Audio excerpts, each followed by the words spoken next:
kept my camera off. Just another silent observer in the quarterly board meeting. Marcus, my older brother, stood at the head of the mahogany conference table in his tailored Tom Ford suit, gesturing confidently as he presented his vision for expanding the family's manufacturing company into new markets. He had no idea I was on the call. He never did. "We need bold leadership," Marcus continued, his voice carrying that particular tone he'd perfected since childhood. The one that said he was the chosen one, the capable one, the one who actually mattered. Not the kind of person who can't even balance a checkbook. I took a sip of my coffee. Ethiopian single origin from a small roaster in Seattle. $47 per pound. I bought it by the case. Growing up, Marcus was everything. I was nothing. When Marcus was 12 and I was 9, Dad brought home report cards from our private school. Marcus had straight A's. I had A's and 1 B+ in math. "This is what excellence looks like," Dad said, holding up Marcus's report card at dinner. He put mine face down on the table. "Tegan, you need to work harder. Your brother never disappoints us." Mom nodded, cutting into her chicken. "Marcus is just naturally gifted. Some people have it, some don't." I was 9 years old. When Marcus was 16, Dad bought him a BMW 3 Series for his birthday. Midnight blue, leather interior, the works. The whole family went to the dealership to watch him get the keys. When I turned 16, Mom handed me a Metro card at breakfast. "You'll need this for school," she said. "The bus is very reliable." Marcus laughed from across the table. "Maybe when you prove you're responsible, Dad will consider it." I never got a car. When Marcus was 21, Dad invested $850,000 into his tech startup idea. Marcus had barely finished his business degree, but Dad called him a natural entrepreneur and the future of this family. When I was 21 and asked for $5,000 to invest in a certification program for supply chain management, Dad looked at me like I'd asked for a kidney. "Tegan, you need to be realistic about your capabilities," he said. "Not everyone is cut out for business. Maybe focus on finding a stable job with benefits." I worked 3 jobs that year. Paid for the certification myself. Finished top of my class. Nobody in my family came to the graduation. The worst part wasn't the money or the cars or the opportunities. It was the casual cruelty. The constant comparisons. The way they talked about me when I was right there in the room as if I couldn't hear them. At 23, Marcus's startup failed.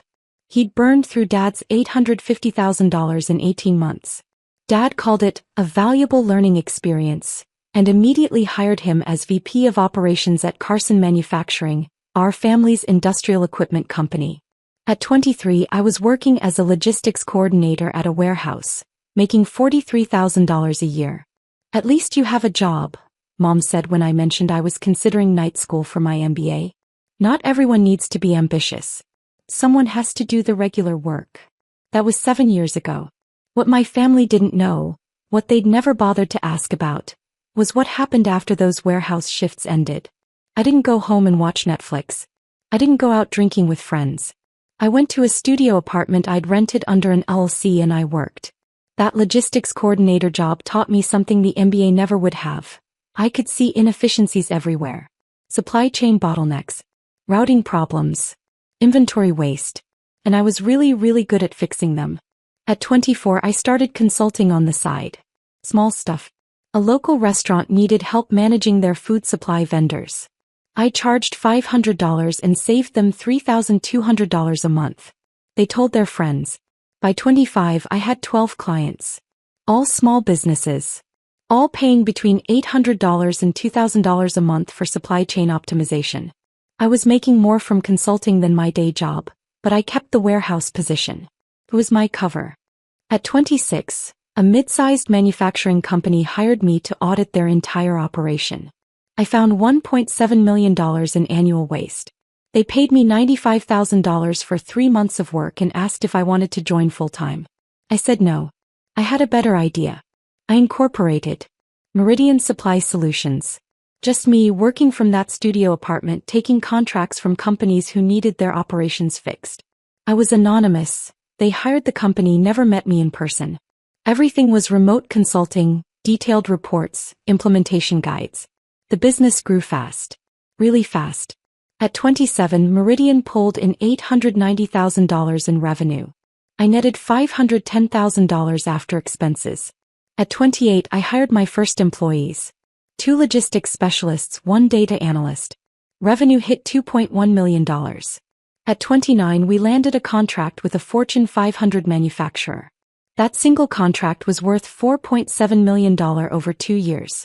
I still lived in a modest apartment. Drove a 7-year-old Honda Civic. Wore clothes from Target. My family had no idea. At 30, Meridian Supply Solutions was valued at $67 million. We had 43 employees. We'd optimized supply chains for 18 major corporations. I own 100% of it. But I was just getting started. 6 months ago, something interesting crossed my desk. Carson Manufacturing, my family's company, the one Marcus ran as VP of Operations, the one Dad had built over 30 years, was struggling. Their supply chain was a disaster. Costs were ballooning. Delivery times were terrible. Major clients were threatening to leave. The board was looking for solutions. They'd heard about a consulting firm called Meridian Supply Solutions that specialized in exactly this kind of operational rescue. They reached out. I took the meeting. Video call, camera off. I sent my director of operations to handle the face-to-face presentations. I stayed in the background analyzing their data. Their problems were worse than I'd expected.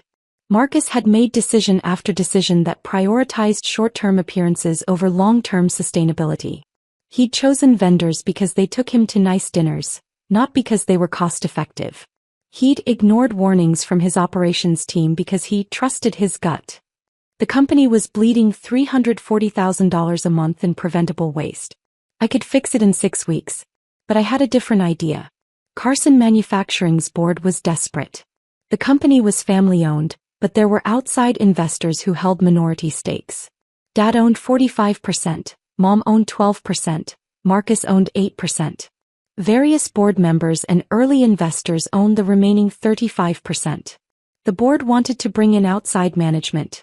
Dad refused.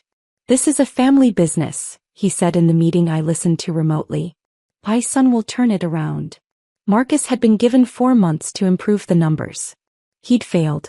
Costs were up another 7%. That's when I made my move. Not as Tegan Carson. As Meridian Supply Solutions. I approached the minority shareholders privately. Offered to buy their stakes at a 22% premium over current valuation. They jumped at it. I bought 35% of Carson Manufacturing for $18.3 million. Then I approached my mother. Through a lawyer anonymously. Offered to buy her 12% stake for $6.8 million. A 25% premium. She'd never cared about the business anyway. She sold within a week. That gave me 47%. The final piece was harder. Dad owned 45%, Marcus owned 8%. Neither would sell to an anonymous buyer. But there was another option. Carson Manufacturing had a unique corporate structure. Voting shares versus non-voting shares. It was set up that way 20 years ago for tax reasons. Dad held all voting shares. Marcus had non-voting shares. The minority investors I'd bought from? Their shares were split. 60% voting, 40% non-voting. I did the math. With the shares I'd acquired, I owned 81% of the voting shares. I controlled the company. Nobody knew. The shares were held in a trust managed by a law firm in Delaware. My name appeared nowhere. I'd spent $25.1 million, but I'd done it carefully, quietly over 4 months. I waited for the perfect moment. The quarterly board meeting was scheduled for November 14th. A Tuesday. 2 p.m. Eastern. Marcus had prepared a presentation about his transformation plan for Carson Manufacturing. He'd been hyping it for weeks. In the family group chat, he'd sent photos of himself with consultants, with spreadsheets, with projection models. "This is going to revolutionize the company," he texted. Dad's vision, executed properly. Mom had responded with heart emojis. Dad had responded, "Proud of you, son." I'd responded, "That's great." Nobody asked what I thought about the actual business strategy. Nobody asked what I did for work anymore. They'd stopped asking years ago. I think they assumed I still worked in a warehouse. At Thanksgiving the year before, Uncle Richard had asked me how my little job was going. "It's fine," I'd said. "Still doing the shipping thing?" he'd asked. "Something like that." Marcus had laughed. Tegan's not really a career person, Uncle Richard. She's more of she's happy where she is. I'd smiled. I am happy. That was the truth. I was very happy. The day before the board meeting I called Marcus. It was the first time we'd spoken directly in 3 months. Hey, I said. I saw you're presenting tomorrow. The quarterly meeting. Yeah, he said. I could hear the pride in his voice. Big day. Going to show the board what real leadership looks like. I'm sure you'll do great. Thanks. Hey, you should come by for dinner sometime. Mom keeps asking about you. Does she? Well, she mentions you sometimes. I'll think about it. Cool. Hey, I gotta run. Conference call with some potential investors. Good luck tomorrow, Marcus. Thanks, sis. He hung up. I looked at the documents on my desk. Transfer papers. Corporate governance filings. Legal briefs prepared by 3 different law firms. Tomorrow was going to be very interesting. I dialed into the board meeting at 1:55 p.m. Camera off, microphone muted. Just another anonymous observer. The system showed me as Solutions Observer. The conference room came into view. 12 board members around the table. Dad at one end looking older than I remembered. Gray at the temples now, deep lines around his eyes. He'd aged a lot in the past year. Marcus stood at the other end, a clicker in his hand, his presentation already loaded on the screen. He looked confident. He always looked confident. The meeting began with standard business. Financial reports. Operational updates. The numbers were bad. Revenue down 11% year-over-year. 3 major clients had left. Operating costs were up 23%. Marcus waited for his moment. Now, the board chairman said, we'll hear from Marcus Carson about his operational transformation plan. Marcus smiled. Thank you. What I'm about to present is going to secure this company's future for the next decade. He clicked to the first slide. Bold letters, Carson Manufacturing, a new vision. I took notes. Professional habit. Marcus walked through his plan. Consolidate vendors. Renegotiate contracts. Implement lean manufacturing principles he'd clearly just learned about. The buzzwords were impressive. The substance was thin. But the board nodded along. These were business people who wanted to believe. Who needed to believe. The key, Marcus said, clicking to a slide showing projected savings, is decisive leadership. Not committees. Not consultants. Not people who overthink every decision. A few board members glanced at each other. My father built this company on gut instinct and bold choices, Marcus continued. That's what I'm bringing back. No more analysis paralysis. No more hesitation. He clicked to the next slide. Estimated annual savings, $8.7 million. I almost laughed. The number was fiction. Pure fantasy based on assumptions that would never hold in reality. These savings, Marcus said, come from cutting unnecessary overhead. Streamlining decision-making. Eliminating redundancy. Eliminating what redundancy? One board member asked. Middle management bloat. Unnecessary consultants. People who don't add value. Can you be more specific? Marcus smiled. I can, but I want to address something first. He set down his clicker. There's been some concern about my qualifications. About whether I have the experience to lead this transformation. The room shifted. Several board members looked uncomfortable. I want to address that directly, Marcus said. I've spent 8 years in this company. I know every inch of our operations. I know our vendors, our clients, our processes. What I don't have is some fancy consulting background or a wall of certifications from people who've never actually run a business. He was on a roll now. The confident, dismissive Marcus I'd known my whole life. The board has discussed bringing in outside consultants, he continued. Specifically, there's been talk about this firm, Meridian Supply Solutions. Some of you have been very impressed with their pitch. He clicked to a new slide. It showed Meridian's logo and our tagline, Operational Excellence Through Data-Driven Solutions. My heart rate didn't change. I'd expected this. Here's what I know about Meridian, Marcus said. They're expensive. They're slow. They come in, analyze everything to death and present reports that look impressive but don't actually change anything. I've seen it a dozen times. The board chairman cleared his throat. Marcus, we've reviewed their proposal. It's quite comprehensive. I'm sure it is. But here's the thing. Marcus leaned forward on the table. Do we want to pay outsiders millions of dollars to tell us what we already know? Or do we want someone who actually cares about this company to fix it? Several board members nodded. My father didn't build Carson Manufacturing by hiring consultants, Marcus said. He built it by trusting his judgment, by taking risks, by being bold. That's what this company needs now. Not some anonymous firm that'll study us for 6 months and then leave. He clicked to his final slide, Carson Manufacturing, Family Leadership for a Strong Future. I'm asking this board, Marcus said, to trust me. Give me 6 months. If I don't deliver these numbers, I'll step down. But I know I can do this. This company is in my blood. Dad was smiling. Proud. The board chairman looked around the table. Any questions for Marcus? A woman I recognized as the CFO raised her hand. What about the supply chain issues? 3 vendors have threatened to terminate contracts because of payment delays. Marcus waved his hand. That's just posturing. They need us more than we need them. I'll handle it. And the client losses? Another board member asked. Clients leave sometimes, Marcus said. That's business. We'll replace them. With what pipeline? I have relationships. Trust me. The room was silent for a moment. Then Marcus said something I'd been waiting for. Look, I know some people in this company don't think I'm qualified. My own sister couldn't manage a coffee shop, and even she probably thinks she could do better. A few uncomfortable laughs.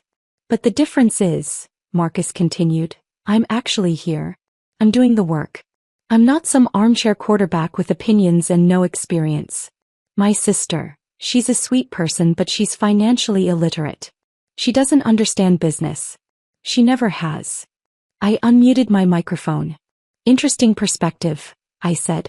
The room froze. Who? Marcus looked around confused. Who said that? This is Solutions, I said. Observer line. This is a closed meeting, Marcus said. Board members only. The corporate lawyer, a man named Edmund Peters, cleared his throat. He looked uncomfortable. Very uncomfortable. Actually, Edmund said, Solutions has observer rights as of 3 weeks ago. What? Marcus looked at his father. Dad shrugged. It's standard, Edmund said. New significant shareholders are granted observer status in the corporate bylaws. How significant? Marcus asked. Edmund didn't answer. How significant? Marcus repeated. That's not. We don't typically disclose. I'd like to know who I'm dealing with, Marcus said. His confident tone was cracking slightly. I decided to help. My name is Tegan Carson, I said. And I own 81% of the voting shares of this company. The room went dead silent. Marcus's face went from confident to confused to pale in about 3 seconds. He started. That's not possible. Edmund, I said, please distribute the documentation. The lawyer opened his briefcase with shaking hands. He pulled out a stack of folders and began passing them around the table. What is this? Dad grabbed one, flipping it open. Share transfer documentation, Edmund said quietly. All legally executed over the past 4 months. Meridian Supply Solutions established a trust specifically to acquire Carson Manufacturing shares. The beneficial owner of that trust is Miss Tegan Carson. Marcus grabbed a folder from the person next to him. His hands were shaking. You bought. He couldn't finish the sentence. I bought shares from the minority investors, I said calmly. I bought Mom's shares. And because of the voting structure you set up 20 years ago, Dad, I now control 81% of the voting rights. Dad's face had gone pale. Your mother sold? For $6.8 million, I said. A very fair price. This can't be legal, Marcus said. Edmund, this can't be legal. It's entirely legal, Edmund said. I've reviewed all the documentation. Multiple times. It's airtight. The CFO was staring at her folder, lips moving as she read. Finally, she looked up. Tegan Carson. You're the founder of Meridian Supply Solutions. Yes, I said. The Meridian Supply Solutions? The one that restructured Telford Industries. Yes. And Cascadian Manufacturing? Yes. And, she flipped through papers, you're currently valued at $67 million? $73 million as of last month's valuation, I said. We landed 2 new Fortune 500 contracts. The room was silent except for papers rustling as board members read through the documents. Marcus was staring at the table.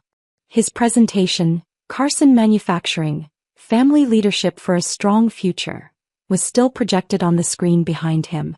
I don't understand, Dad said finally. His voice sounded small. You work in a warehouse. I did, I said. 7 years ago. I left that job 6 years ago when my consulting revenue exceeded $400,000 annually. But you never said. You never asked. Mom's voice came from Dad's phone. She was conferenced in remotely. Tegan, honey, why didn't you tell us? Would you have believed me? I asked. Silence. Marcus, I said, I reviewed your presentation. Would you like my professional analysis? He didn't respond. Didn't even look up. Your projected savings of $8.7 million are based on vendor consolidation that will actually increase costs by 12% based on current contract structures. Your lean manufacturing principles are 20 years outdated. And your timeline assumes zero implementation resistance, which is statistically impossible. I paused. You would bankrupt this company in 18 months. Dad found his voice. Now wait just a minute. I'm not finished, I said. Not rudely. Just factually. Edmund, please distribute the second set of documents. More folders.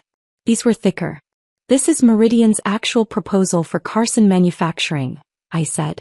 Based on a complete operational audit we conducted over the past 3 months. We identified $11.2 million in annual savings with 94% confidence based on comparable restructures. Implementation timeline is 14 weeks. Success metrics are defined and measurable. The CFO was speed reading. This is incredibly detailed. Page 43, I said. That's where we address the vendor payment delays Marcus mentioned. The issue isn't posturing. It's a cash flow problem created by accounts payable restructuring that happened 8 months ago. Marcus's initiative. Marcus's head snapped up.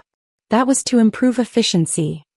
It added 17 days to payment processing and violated early payment discount terms worth $340,000 annually. Page 44. The CFO found the page. Her eyes widened. Oh my God. The client losses, I continued. Page 61. All 3 were direct results of delivery delays caused by the vendor consolidation Marcus initiated last year. We have the email chains. Board members were flipping through pages frantically. Everything Marcus proposed today, I said, would accelerate the problems he's already created. Everything in Meridian's proposal solves them. Edmund cleared his throat.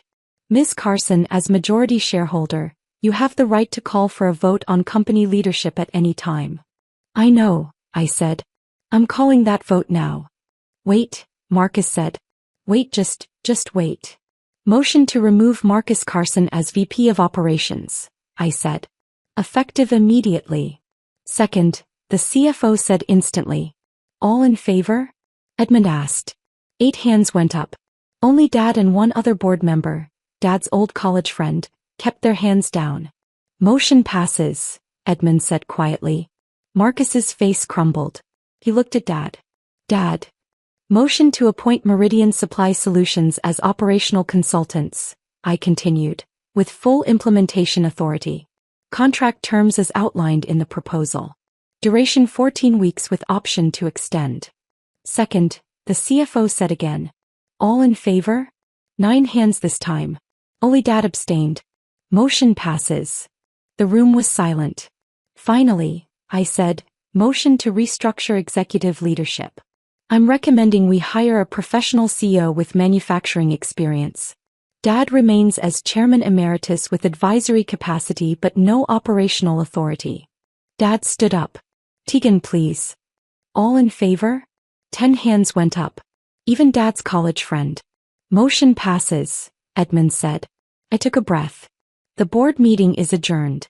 Meridian's transition team will arrive tomorrow morning at 8 a.m. Marcus, please prepare all operational documentation for transfer. Edmund will send you the details. I ended the call. My phone started ringing within 30 seconds. Then Marcus. Then Mom. Then Dad again. I didn't answer. Instead, I called my director of operations. The vote passed. All 3 motions. Send in the team tomorrow as planned. Congratulations, she said. You must feel amazing. Did I? I wasn't sure what I felt. I walked to my window. My apartment wasn't modest anymore. I'd moved 6 months ago. Penthouse in downtown Seattle. Floor-to-ceiling windows overlooking the Sound. I'd bought it with cash. My phone buzzed. A text from Marcus, please call me. Then another, I'm sorry. I never knew. Please. Then Dad, we need to talk. Family meeting. Tonight.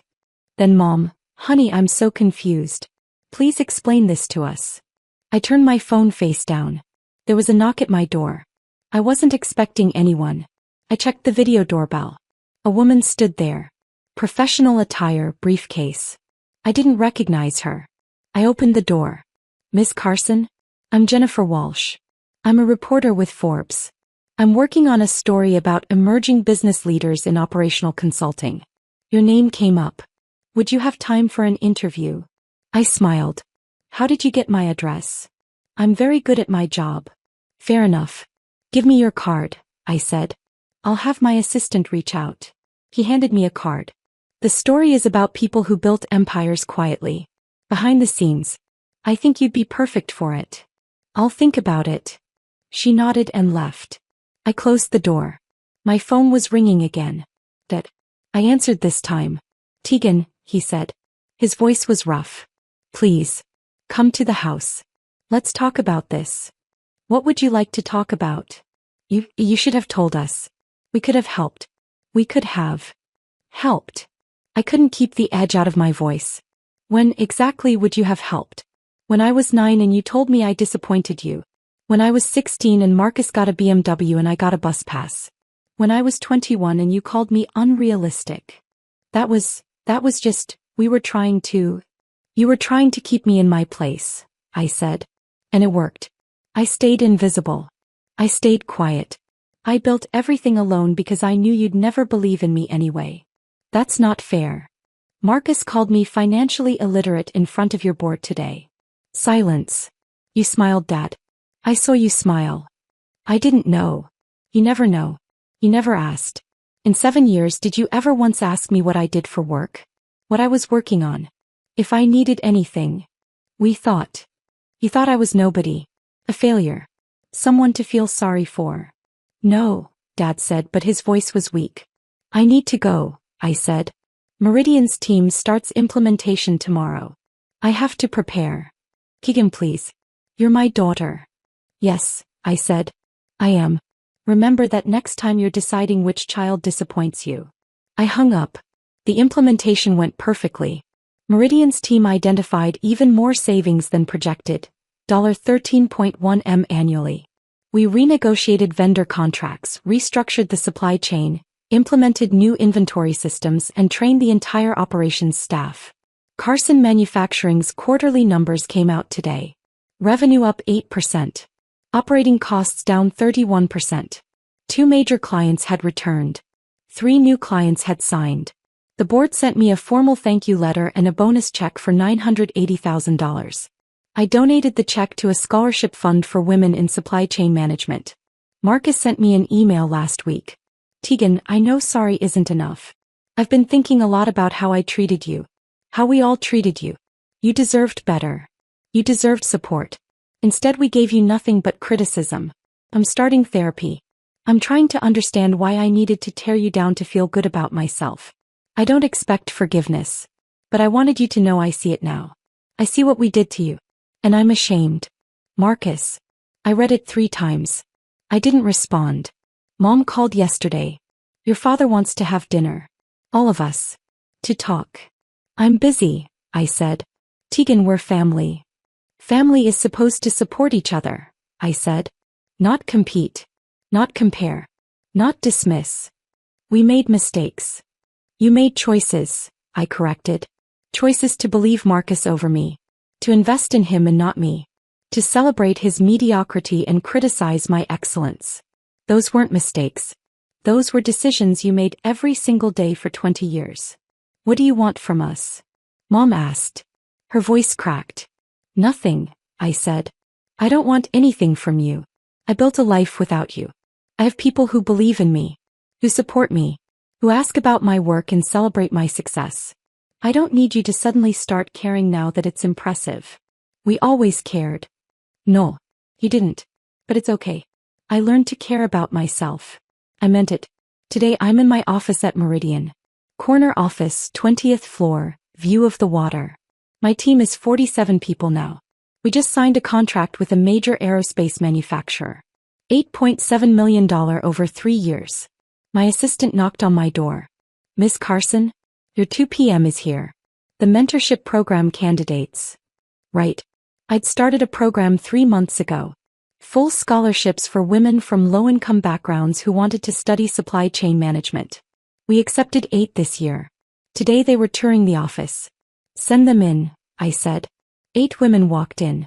Ages ranging from 19 to 34. Different backgrounds, different stories, but the same hunger I'd had at their age. Welcome to Meridian, I said. I'm Tegan Carson. And I want to tell you something important. You belong here. No matter what anyone has told you about your capabilities, your intelligence, your potential, you belong here. Success isn't about being the chosen one. It's about choosing yourself. They listened. I told them my story. Not all of it, but enough. When I finished, a woman in the back, maybe 25, wearing a Target blazer I recognized because I'd owned the same one, raised her hand. Did you ever forgive them? She asked. Your family. I thought about it. I forgave myself, I said finally, for believing them when they said I wasn't enough. That was the forgiveness that mattered. She nodded, understanding. After they left, I stood at my window looking out at the city. My phone buzzed. A text from Marcus. Saw the Forbes article. You deserve it. I'm proud of you. Even if I have no right to say that. I almost deleted it. Instead I typed, thank you. Maybe someday we'd have a real conversation. Maybe someday I'd be ready to let them back into my life in some small way. But not today. Today I had a business to run. A team to lead. A scholarship program to expand. Today I was exactly who I'd built myself to be. And that was more than enough.